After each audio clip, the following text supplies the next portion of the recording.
Hey everybody, I'm back for the Parkinson's Advantage with Dr. Gold. So we are on part 4. Remember number 1? Do you guys remember? What was it? Master your mind. You got that? O, optimal supplements. Yes, things you can add to whatever you're taking to keep you healthy and strong. What else? Number 3, the V. Yeah, boom, keep us active. Remember, the whole acronym is MOVE. So we're on to E. What do you think E stands for? Yes, it's what we eat, what we put into our bodies, what we nourish ourselves with. So what do most Americans eat? If you asked, do they eat healthy foods? Not usually. What do they eat? Donuts, burgers, fries, fast food, right? Tastes good, it's convenient, easy, cheap. Unfortunately, when you put junk in the body, it can make that engine or our bodies not function like it should. So just think of a car engine. If you put cheap oil into it, how it's gonna run. Yeah, so we can feel tired, feel exhausted, not sleep well, can affect our brain function. So the great part is we can start adding good nutrients into our bodies. There are functional medicine tests. So if you ever want to know exactly what your body needs, you can test for this, and it is covered by Medicare. So you can always speak to Dr. Gold about that. I'm happy to discuss further testing, including for toxicities, hormones, and stuff like that. And also your gut, very, very important, because we know 70% of the gut is part of that immune functioning. So when your immune system is down, if we're taking in foods that are contaminated or foods not good for us, it can affect our immune system or depress the immune system and make us sick. So really important to get that looked at sooner rather than later.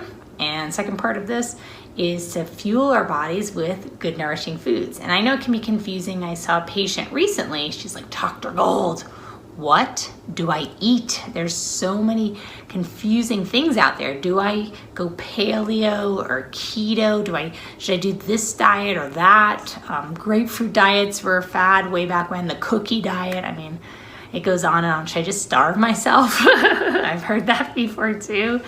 Intermittent fasting is out there as well. I don't believe there's one way to eat for everybody. You need to figure out for your body type and for your conditions what the best way to eat. And a lot of times intuitively, we kind of know what feels right for us. Remember, every healthy food may not be healthy for you.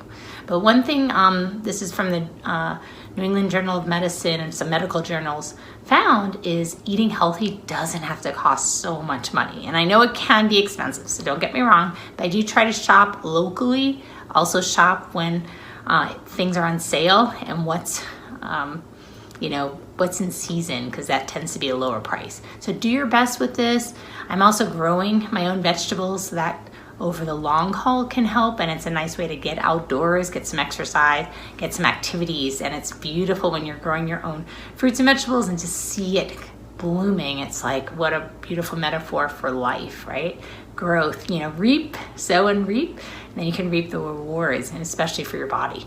And there are tower gardens, there are air gardens, which is the size of a microwave. So really simple, because I have a black thumb. It tells you add water. It tells you add the nutrients and how much. So keep it really simple. And you can maybe say, well, I don't want to have huge beds or something. You can just grow maybe lettuce or something really simple. And then you have some nice fresh lettuce to have in your morning, which is a great little breakfast. I know it's not a normal standard American breakfast, which we think of sad. Yeah, 'cause some American breakfasts, people are eating fried potatoes, or hash browns. They're having pancakes, and again, once in a while. But if you're doing this every week, or cereals, yogurts, and everyone's like, what's wrong with those? It's just the loaded sugars, and especially the conventional dairy, where the animals are fed hormones. They just don't do well. Remember, whatever the animal eats, you eat as well. So we want to put good nutritious foods into our bodies, and just want to pay attention.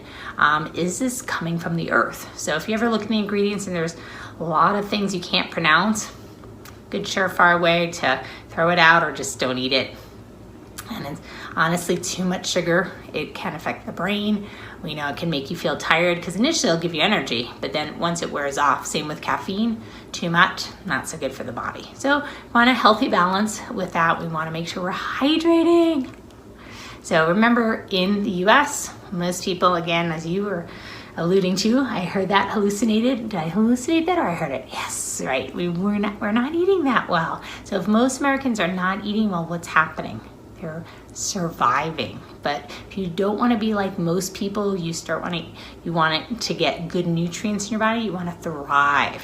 And when we can actually thrive, feed our bodies with splendid nutrition, for example, avocado in the morning or pasture-raised eggs. And I know there's been a debate, are eggs good for you because of cholesterol? Remember, most cholesterol comes, or what raises problems for heart disease is saturated fat, not necessarily cholesterol. And to raise your cholesterol, you really have to have a lot of saturated fat. So for the most part, if you're eating lots of red meats or lots of fried foods or lots of Burger King or McDonald's or Wendy's or Chick-fil-A and all the fried stuff, that again can sit in those arteries, and it's the inflammation that can start causing problems. Because honestly, cholesterol, that's why the levels, if you looked at what the guidelines are stating, they actually, they used to have a higher number of how much cholesterol. They said, now they've raised it even higher. So they had a lower number of how much cholesterol you could have, and then they changed the numbers to a higher number, saying that you can have a little more cholesterol, that's okay. And finding that it's not just cholesterol that causes a heart attack or heart disease, it's the inflammatory process. So yeah, it's not good to have clogged arteries, but that inflammation that kind of takes off that plaque, rips it off, and then causes a blockage, that's the problem. And we're still figuring things out, but we know stress contributes to this, not exercising because of less blood flow, just sedentary lifestyle, and listening to the news can be very stressful for many individuals. So finding a healthy mentality, focusing on which you can control, and then again, good nutrition, because we know there are anti-inflammatory foods, which I'm going to enclose the golden food pyramid, so from Dr. Gold. So it's my food recommendations. It has lots of fruits and vegetables, a lot of cruciferous vegetables, which is parts of broccoli, cauliflower, asparagus. And somebody was like, I don't like vegetables, they don't taste very good. I hear ya. It's okay to add a little natural sweetener to make them taste a little better. Yes, there are some supplements. I wouldn't recommend supplementing all your good foods, but it's better to have something than nothing. And the other way is to put it in popsicles. Yes, can you put vegetables in popsicles? It's gonna make it nasty. If you put small amounts like cabbage in there, sometimes you don't even know it's in there. You can add some blueberries, some fruit. If you don't like blueberries, you can add grapes or strawberries, putting fruit that you like, and then also putting some vegetables. And it's amazing, it tastes really good. I have a lot of patients giving it to their grandkids, and they don't even know it's in there, and it tastes good. So if you're kind of that person that's like, oh, I don't really like vegetables, there's so many out there. I would highly encourage you to keep looking, go to the Asian markets, you can find some different ones, and then create a list. This is the assignment for this one, is just take photos of what you're eating. Feel free to send them in to me, and just see how many vegetables am I eating, how much fruit, how much am I eating of food that's coming from the earth. And I wouldn't count juice as much. It is from the earth. If it's fresh squeezed and has a pulp, that should be okay. But if you're actually getting juice that is from the concentrate, it has a lot of sugar in it, and you just want to be mindful. Again, much better than soda, but I would pay attention on where your food is coming from. And think of Jack LaLanne, the king of fitness. What did he say? If God made it, I'll eat it. And he even said, what did he say? Food, nutrition is queen, king, fitness is king, and nutrition is queen. And put together, you have a kingdom. So important that if you're going to exercise, we need to move as well. If you're going to exercise, we need to eat well. So they go hand in hand, and really important to remember to thank our bodies, with the foods. If you're an emotional eater, get help for those emotions, knowing food, again, for nourishing our bodies, not just for emotions. And we don't have to eat if we're not hungry. That 3 to 10 rule, and this comes from Michelle May's book, Eat What You Love, Love What You Eat, that when you are starting to get hungry, go ahead and get some food in you. Because if you wait till you're starving, you tend to make poorer decisions. And if you have alcohol in your system, it tends to lower your blood sugars, so you tend to eat more. So it's not coincidental, when you go to a restaurant, what do they ask first? What would you like to? You got it. What would you like to drink? And hopefully an alcoholic beverage, because that's usually a lot higher on the menu, right? They get more money. And it's okay. I understand they're trying to make a living, but be mindful if you're going to a restaurant starving and you have a drink first, you're probably going to eat a lot more. So at least get some food in your system first, some healthy food preferably if possible, and then you can always have a drink later. Or if you're on certain medicines that it doesn't agree, politely say, no, thank you. I'll have some water. It's free with lemon. So that's better. They have good filtered water or spring water. And I usually like to put my water in glass or stainless steel. I try to avoid the bottles, even though they're BPA free. There's also something called BPE, so other plastics. So anything that's plastic, especially if it gets in the heat, and we know in Florida it gets hot, not so good. The water doesn't taste good too if you've ever had some water in a plastic bottle that's been sitting there for a while. But in glass, it tastes pretty good. So we have a filter in our home, so it really, the water is incredible. And if I can get it fresh, mountain water or some spring water, I love it. And I try to get it in glass if possible. But again, doing your best. So better to drink water than not.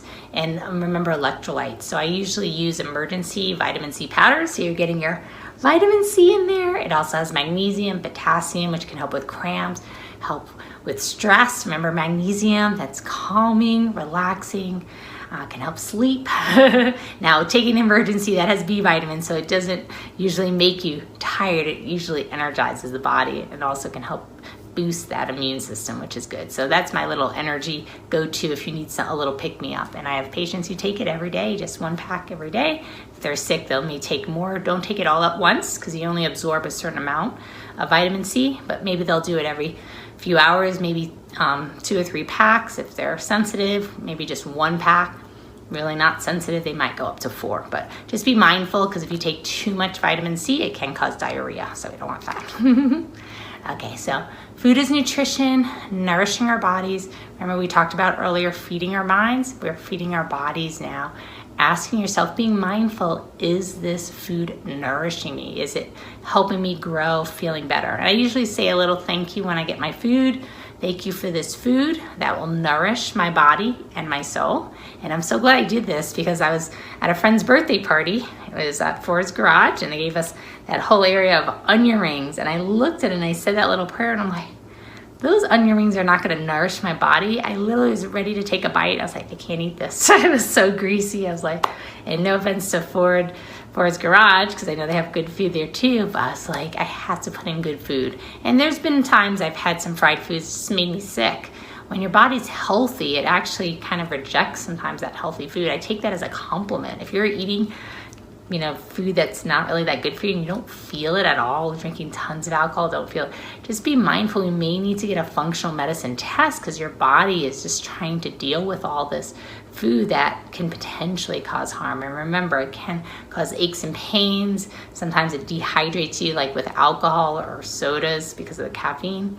If that's happening, we can get muscle tightening. So it may not be directly always a stomach ache or diarrhea or vomiting. It could be other symptoms like pain or just foggy thinking or just not feeling good. So when we think of food as fuel for the body, water, again, helping, remember most of our blood is made of water. That's helping perfuse that body with good oxygen, good nutrients. If anything stays stagnant, it's not moving, it can affect us long term. So putting in that good nutrients so we can thrive in life, not merely survive and feel amazing. So I'm here to help you with this.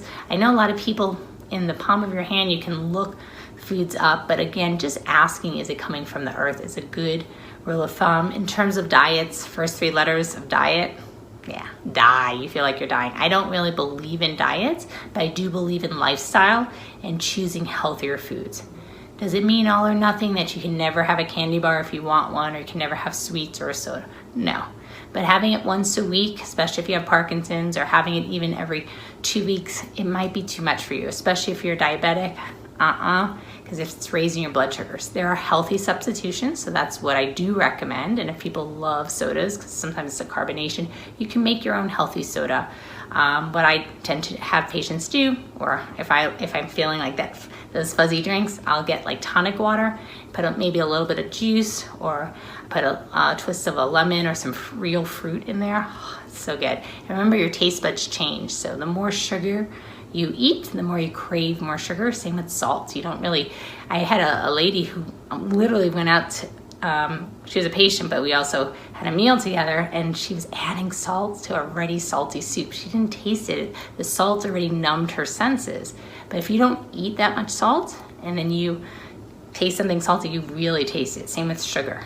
So really important, pay attention how much salt. Is it in the thousands? Some of these canned soups are a ridiculous amount of salt. So always try to make sure it says low sodium, or I just make my own a lot better. You don't have to make it complicated. You can literally add, if you're doing chicken soup, organic chicken with some water and some vegetables, and then a little bit of salt to taste, or add seasonings. It does add the flavor. So it's okay to have some salt, but we just don't want too much. Okay, let's take a nice deep breath in. I want you to visualize yourself eating healthy. And remember the exercise. We are going to start taking pictures of our meals and start sharing it with Dr. Gold, and know that you can thrive in life. Again, asking the meals that you when you look at the pictures, are they from the earth? And if they're not, how can I start adding in a vegetable? How can I add in a fruit? Just have them every day. The golden pyramid will show the recommendations. Typically, if you can get at least, I say starting off, if you're really not eating any fruits and vegetables, at least start with 3 to 5. But if you can get up to 8 to 10, even better. That's awesome. And again, do what you can do. But the main thing is we start improving, making progress. There's no end point to your health. No, health is wealth, and there's no end point to how well you can have nutritious foods. Tempeh or sauerkraut or some of the fermented foods also really good for digestion. If you're having problems with that, I highly recommend the gut tests, because then you can actually figure out that root cause instead of just taking Tums or taking Prilosec. Unfortunately, long-term, those antacids or acid blockers can reduce the acid in your body, and your body's not absorbing or digesting the food as well, because there's acids there for a reason. We normally have stomach acid, so you're actually reducing that. It can increase your risk for infections. C. diff is one. That's terrible diarrhea caused by a bacteria. You can also get vitamin D deficiency, so it can start affecting your bones. Again, the vitamin D is not getting absorbed, less stomach acid to help with the absorption. So paying attention, there's ramifications for things if we're taking medicine long term. And you may say, my doctor is giving it. I get it and I understand, but we want to look at the information, the evidence, and also see, are we treating the root cause? Like if they say you need an antacid, you have GERD, the reflux disease. Why do I have the reflux disease? What's actually going on? If you just take a picture, they say it's an ulcer. Why am I having an ulcer? So getting to the heart of the matter so you get well long term. I believe in you, believe in yourself, know that you can continue to improve, and remember the choices we make each day matters. Who are you surrounding yourself with each day? Are they uplifting you, helping you to get stronger, happier, feel good? Because they say research shows you're the average of the 5 people you hang out with. Are those 5 people healthy? Are they well? And sometimes we can't always choose everyone we hang out with. It might be a sick spouse or somebody who's a family member. That's not always good for us. But we can choose friends, we can choose books, we can choose different things online that are uplifting, like I was mentioning earlier. Remember shows or documentaries of people that have transformed their lives. They're keeping the weight off, they're healthy, they're vibrant. And I'll close with one story of one of my patients who was kind of a McDonald's addict, and he said, Dr. Gold, I will do everything else you say, but I'm not changing my McDonald's habit. I eat McDonald's almost every day and I love it and I just want to do that. I was like, okay, can't force you to do anything you don't want to do, but all I ask is, he's a truck driver, and every time he would stop at McDonald's, it was convenient, he would just eat on the go. And I said, all I'm gonna ask for one thing is that you actually eat mindfully. So you either, if you're gonna go to the restaurant, I want you to think about the food that you're actually eating, putting in your body. And it's like, okay. So he started doing that, and I said, I'll see you in a few weeks. And we talked about some other things that he had problems with to address that. And I just said mindful eating, that's all I'm gonna ask. So he started doing it, and he came back in a few weeks and goes, and he said, I started thinking about, where the animals, how they're treated, where they're coming from, what is this, what's that, what McDonald's, how they're preparing their foods. And he's, you can Google some stuff, and the pasteurized protein or the chicken, comes from different parts of that chicken, or the same with the beef. And he's like, pasteurized meat is like, I couldn't do it. And all the fried stuff, and it was just feeling all the grease. When he finally sat down and thought of the meals that he was actually putting in his body, and it was, virtually void of any major good vegetables or hearty vegetables, maybe a little bit of lettuce and tomato and onion, but otherwise, fried foods. So he's like, I can't do this anymore. And it's true. If you can actually pay attention to what you're doing to your body, the same with your thoughts, the same with your activities, and knowing that you're in charge of you. That's the one person you can control. We can't control everything on the outside, but on our inside, each moment of every day, you get to decide how you want to feel, what you want to think about. And it does start with those questions, the words we use. How do I want to feel? How can I feel happier? How can I feel healthier? And the words, I am awesome. I'm going through a challenge, but I will prevail. Yes, I can do this. Woo! Just celebrating life every single day of every moment, because life is a gift. And there's a movement called healthy at every size. No matter what you weigh right now, you can improve that. You can get stronger, healthier. You can get stronger, more vibrant, and live your optimal life. It's Dr. Golds with Dr. Golds Optimal Living Institute. Have a beautiful day. Live optimally and know your dreams can come true. Take care now. I believe in you. I'm giving you hope for a bright future, and know that you can prevail. You can get stronger and healthier. Have a beautiful day. Take care.